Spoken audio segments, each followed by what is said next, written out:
여러분, 오늘 본문에 벌이 등장합니다. 12절에 나오죠. 왕벌이라 그랬습니다. 왕벌을 하나님 앞에 보내요 그랬어요. 성경 원문은 그 말벌입니다. 말벌이 맞는 거죠. 그래서 새번역 혹은 공동번역에는 말벌이라 번역을 했습니다. 여하간에 왕벌이든 말벌이든 벌이 성경에 나타난 곳은 단 3곳뿐입니다. 오늘 본문을 포함해서 3곳. 가장 마지막에 오늘 본문이에요.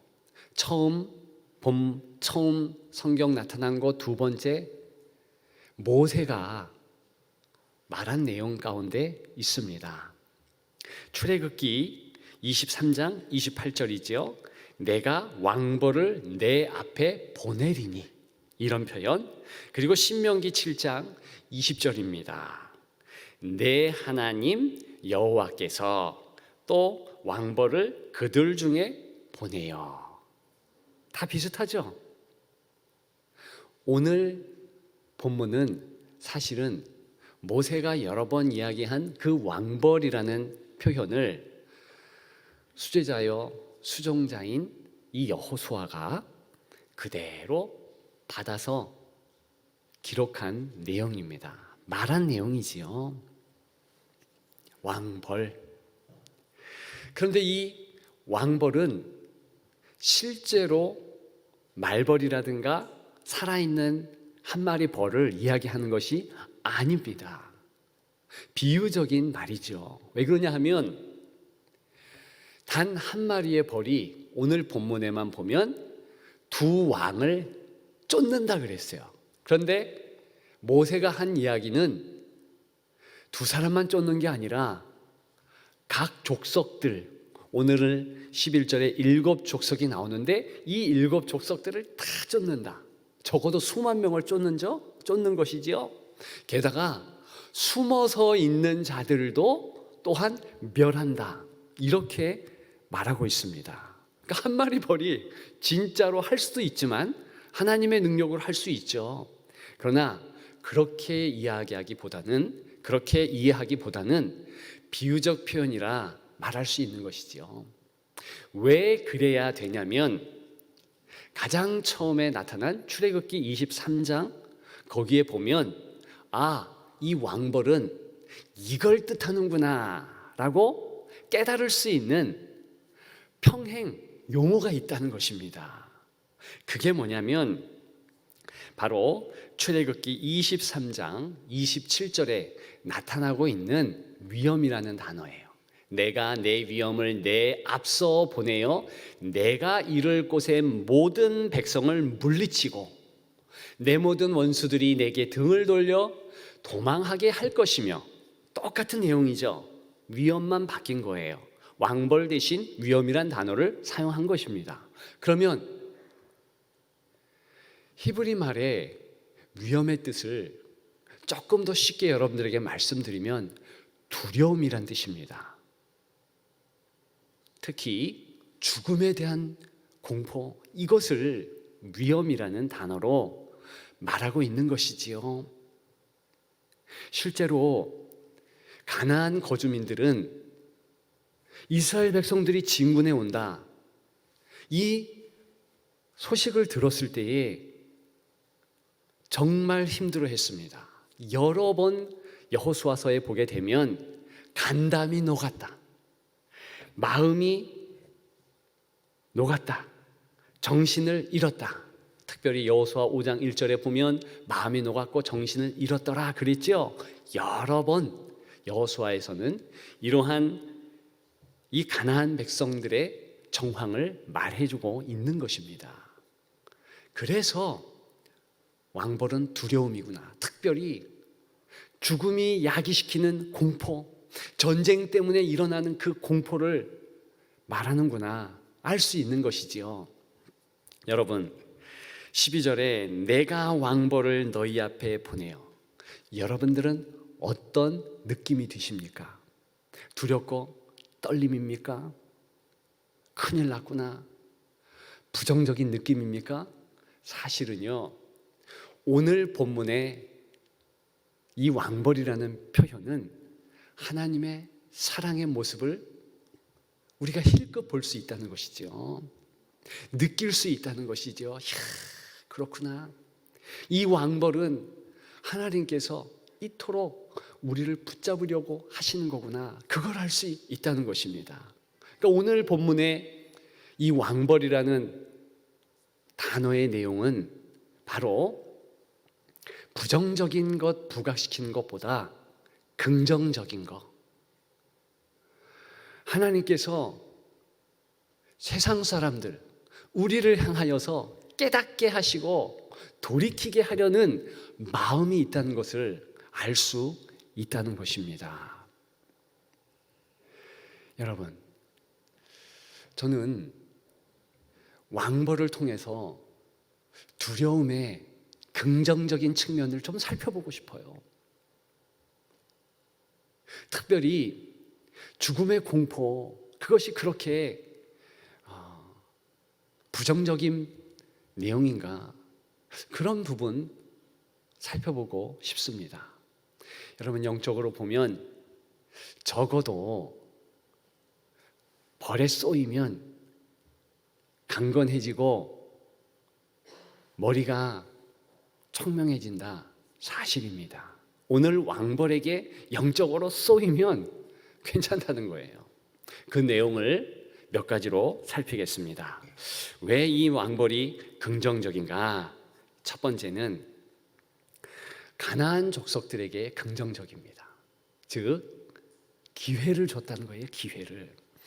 여러분, 말씀드렸듯이 그들은 간담이 녹을 정도로 죽음의 공포를 느꼈습니다. 정신이 혼미해졌어요. 이럴 정도였죠. 그럼에도 불구하고 그들은 대다수가 계속 싸우려고 했습니다. 하나님께서 왜 왕벌 이렇게 표현하시면서 죽음의 공포를 주셨을까? 죽음이 아니에요. 정말 그들을 진멸하고 벌하려면은 그냥 죽음을 보내시면 되죠. 왜 죽음의 공포를 보내셨을까? 왕벌을 왜 메신저로 보냈을까? 왜 보냈을까요? 돌이키라는 것이죠. 실제로 가나안 거류민 가운데서 이 죽음의 공포, 전쟁의 암운, 이런 것 때문에 돌이킨 이들이 없지 않았습니다. 누구였습니까? 바로 라합과 그 일가들이죠. 두렵고 떨림으로 하나님을 섬기기로 작정한 것이지요. 마음을 바꾼 것입니다. 그런데 대부분의 가나안의 거류민들은 마음 바꾸지 않았어요. 그 사람들이 7족속이라 11절은 이야기하고 있습니다. 아모리, 브리스, 가나안, 헷, 기르가스, 히위, 여부스 족속. 이 7족속 뭘 이야기하는 것입니까? 세상의 모든 족속들, 모든 사람들을 의미한다는 것입니다. 오늘도 똑같이 그 옛날과 마찬가지로 죽음의 공포가 우리에게 드리우게 합니다. 저와 여러분들이 과연 이 시대의 죽음을 남의 죽음이라 생각하지 나의 죽음이라고 생각합니까? 이 시대는요, 참 죽음이 멀고 멀어요. 예전에는 가족이 돌아가셨다, 혹은 마을에서 장례가 있다, 그러면 참 다 같이 알고 했지 않습니까? 그런데 그렇지 않은 시대가 되었습니다. 냉담하게 되었어요.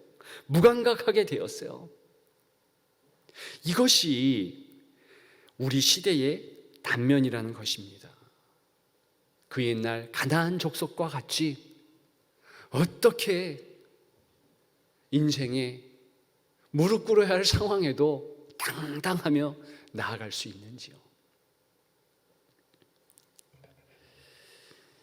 1000명의 죽음을 목도하고 함께한 호스피스 전문가가 책 하나를 저술했습니다. 일본 사람이 쓴 것인데요, 죽을 때 후회하는 25가지라는 책입니다. 그 책을 읽으면서 참 많이 마음에 감동도 있었고 새기는 내용도 많았습니다. 그런데 그 25가지 후회하는 내용 가운데서 첫째는 무엇인가? 그것은요, 사랑하는 사람에게 고맙다는 말을 더하지 못한 것. 그리고 두 번째는요, 내 장례식을 미리 생각했더라면, 미리 준비했더라면, 이 부분이라는 거예요. 알폰스 네게라는 교수라는 분은 죽음의 인식에서 삶은 가치 있게 시작된다. 여러분, 하나님께서는 우리에게 죽음의 경고를 여러 번 우리에게 주십니다. 주셨고 앞으로도 주실 거예요. 코로나도 그런 것 아닐까요? 그러면 우리가 내게도 죽음이 올 것이다. 이 죽음에 대하여서 정말 구체적으로 생각하자. 이런 경각심을 가져야 될 것인데 그렇지 않다는 것이지요. 세상에 많은 사람들이 그냥 한날 한날을 이 땅에서 영원히 살 것처럼 산다는 것이죠. 오늘 본문의 교훈을 저와 여러분들의 마음에 새겨서 그러한 가나안 족속 같은 세상 사람들을 깨우면서 죽음은 우리 모두의 문제요, 죽음은 생각할 것이다 말해주는 여러분들 되시기를 주님의 이름으로 축복합니다. 여러분, 두 번째 긍정적인 이 죽음의 공포 무엇인가? 이스라엘 백성들에게도 긍정적이었다는 것입니다. 당연한 말이죠. 아주 당연하죠. 그러나 살펴봐야 할 내용임에 분명합니다. 여러분, 12절에 내가 왕벌을 너희 앞에 보내어 아모리 족속의 두 왕을 너희 앞에서 쫓아내게 하였다. 그러면서 13절에 내가 또 너희가 수고하지 아니한 땅과 너희가 건설하지 아니한 성읍들을 너희에게 주었더니, 이러면서 13절에 하나님의 은혜에 대해서 말하고 있습니다. 그렇다면 지금 왕벌, 죽음의 공포, 두려움도 은혜 안에서 해석할 수 있다는 거예요. 지금 그런 시도를 여호수아가 하고 있는 것입니다. 그의 유언 가운데 핵심은 무엇인가? 가나안 백성들, 가나안 거주민들이 죽어가는 저 모습을 보니까 나 역시도 죽음을 준비해야 되며 이스라엘 후대 너희들도 죽음을 준비해야 된다. 이 죽음이 그리스도께서, 우리 하나님께서 우리에게 허락하신 은혜 안에 있다. 반드시 기억하라. 여러분, 그런 내용이라는 것입니다.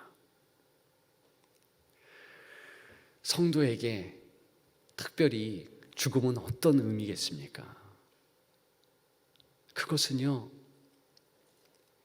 매일매일 준비하며 또 준비해야 될 것입니다.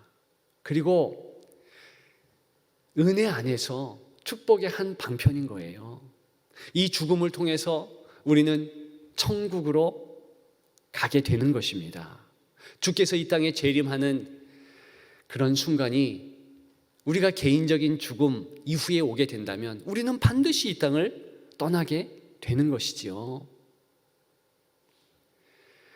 여호수아, 그는 정말 죽음을 잘 준비한 인생을 살았습니다.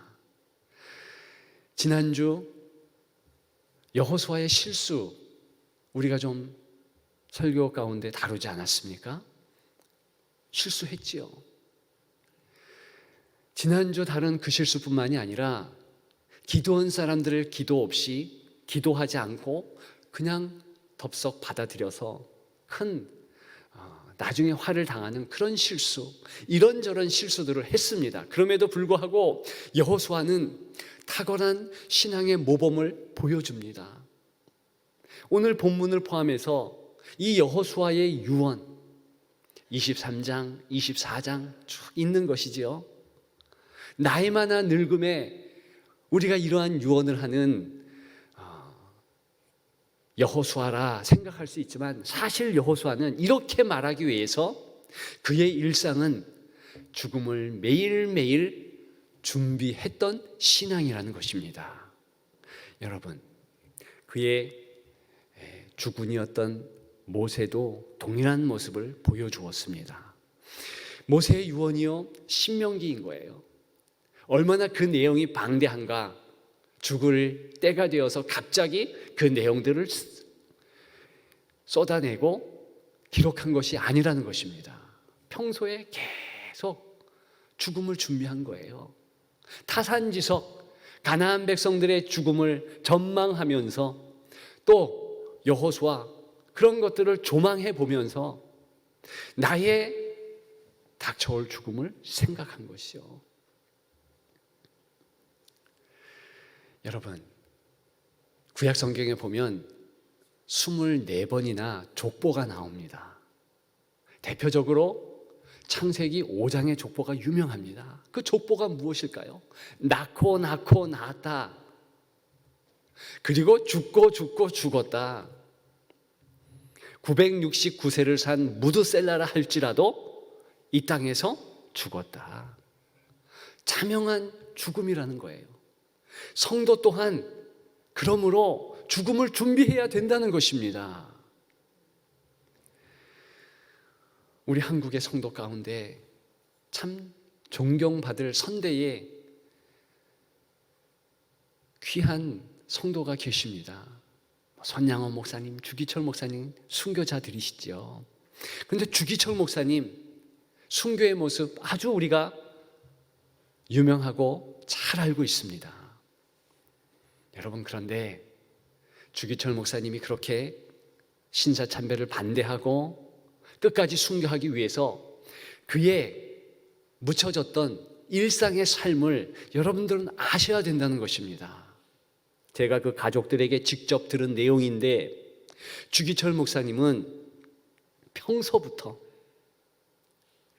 죽음 그 아주 오랜 이전부터 매일매일 하나님, 내가 이렇게 죽었으면 좋겠습니다. 하나님, 내가 죽음의 때에는 이렇게 주님을 좀 더 아름답게 고백하고 당당하게 나아갈 수 있도록 인도하여 주옵소서. 죽음을 준비했다는 거예요. 그랬기 때문에 그의 말미의 당당한 모습을 우리가 볼 수 있는 것입니다. 여러분, 성도들이요, 돌아가실 때에 5가지 말을 못했다 그러면서 역시 후회한다네요. 성도들조차도 그런데네요. 그 말들이 무슨 말이냐?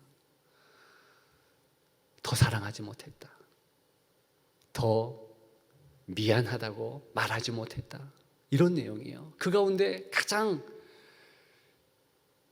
많이 하지 못해서 정말 후회된다라는 내용은 용서하지 못했다는 거예요. 내가 너를 용서해. 내가 너를 정말 용서해. 용서하지 못했기 때문에 그렇게 후회가 생긴다네요. 이것이 성도의 모습입니다. 여러분, 우리의 장래의 죽음은 반드시 옵니다. 남의 이야기가 아니고 우리 개인의 이야기입니다. 그러므로 지금 사랑한다 말하십시오. 저도 말씀을 준비하면서 많이 찔렸어요. 왜 우리 성도들에게 부끄럽다는 미명하에 좀 더 사랑한다는 말을 표현을 못했을까? 내 자녀들에게, 내 아내에게, 어머니에게, 형제들에게 사랑한다는 말을 그토록 못하고 살고 있나? 참 많이 가슴을 쳤습니다. 또 정말 용서할 그런 분들에게 용서합니다. 비록 내게 상처를 주고 섭섭하게 했지만 참 용서합니다. 이렇게 말하지 못했는가? 과거 청년 때부터 지금까지 그렇게 살아왔나? 역시 가슴을 치게 되는 것입니다. 여러분, 세상에 많은 죽음이 있습니다. 하나님은 그 죽음을 보면서 너도 제외되지 않았다, 그런 말씀을 여전히 하고 계신 거예요. 그것을 오늘 본문을 통해서 여호수아는 캐치했고 붙잡았고 그것을 그대로 말하고 있지 않습니까?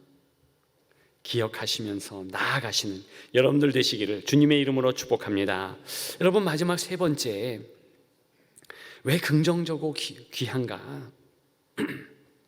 그것은 이 왕벌이 십자가를 예표하기에, 십자가를 가리키기에 가장 긍정적이고 가장 크게 긍정적일 수밖에 없다는 것입니다.